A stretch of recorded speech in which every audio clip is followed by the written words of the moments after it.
Look, I noticed something a bit unsettling about the new $1,200 flagship.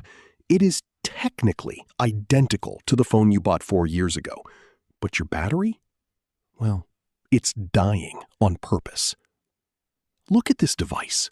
I mean, it is a masterpiece of industrial design, wrapped in aerospace-grade titanium and marketed as the absolute pinnacle of human achievement. But once you peel back that pristine security seal and inhale that intoxicating new phone smell, you have to wonder if you are just paying for the fragrance. You see, we are living through a period of peak smartphone. The tech industry wants you to believe we are in the middle of a frantic sprint toward the future, whilst in reality, we are just jogging in place on a very expensive treadmill.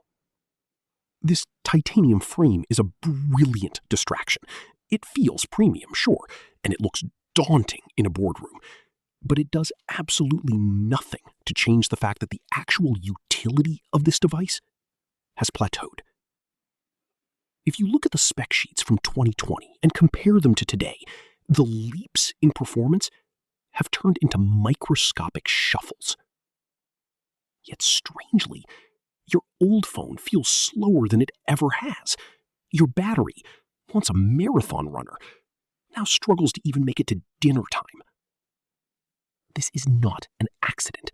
It is the invisible hand of the upgrade cycle, nudging you toward a $1,200 solution for a problem that was manufactured in a software lab. The unboxing experience has become a ritual designed to mask a lack of genuine innovation. I mean, it is quite literally a psychological hook. It's a cynical trick, really.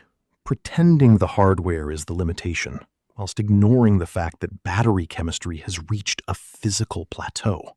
They're gatekeeping the potential of the tools you already own, just to sell you the same performance in a slightly different shade of titanium next year. But that isn't even the most unsettling part of this cycle. Because while they're busy distracting us with AI-generated wallpapers and slightly thinner bezels, there is a much more deliberate reason why your device feels like it's failing you long before it actually should. And once you see how the software is being weaponized against the hardware, the illusion of that premium experience, it completely evaporates. The most effective way they maintain this illusion is through a brilliant bit of marketing centered around one word: pro. Look, it used to mean you were buying a tool designed for durability and performance, right? But today, that badge is nothing more than a mask for the quiet erosion of your digital autonomy.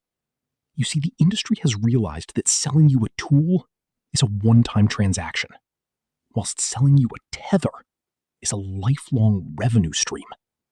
Think about hardware serialization.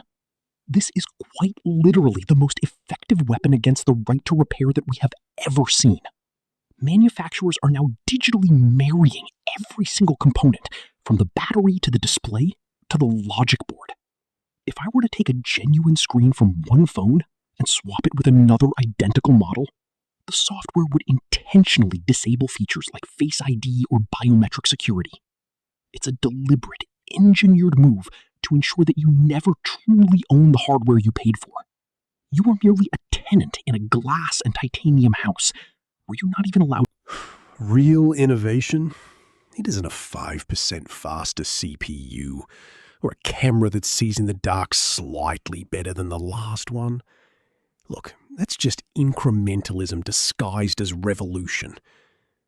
It's a treadmill designed to keep you running in place whilst the manufacturers extract as much value from you as possible. We're staring at a dead end because the hardware is finally caught up to our needs. Yet the marketing machine, it refuses to acknowledge it.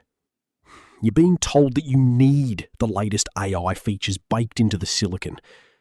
But I mean, most of these features are just glorified software tricks that could easily run on the device you bought 3 years ago.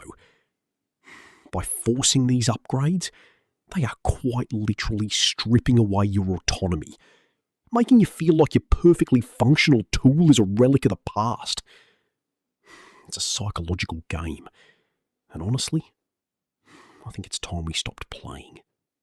I want to leave you with a challenge, mate. Stop being a slave to the yearly refresh.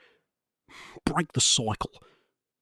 The next time you see a shiny new flagship unveiled on a stage in California, ask yourself if it actually solves a problem in your life, or if it just offers a momentary hit of dopamine. Reclaiming your autonomy starts with realizing that you do not need to upgrade to stay relevant. If this analysis made you rethink your next purchase, hit the subscribe button for more tech truth. I'll see you in the next one.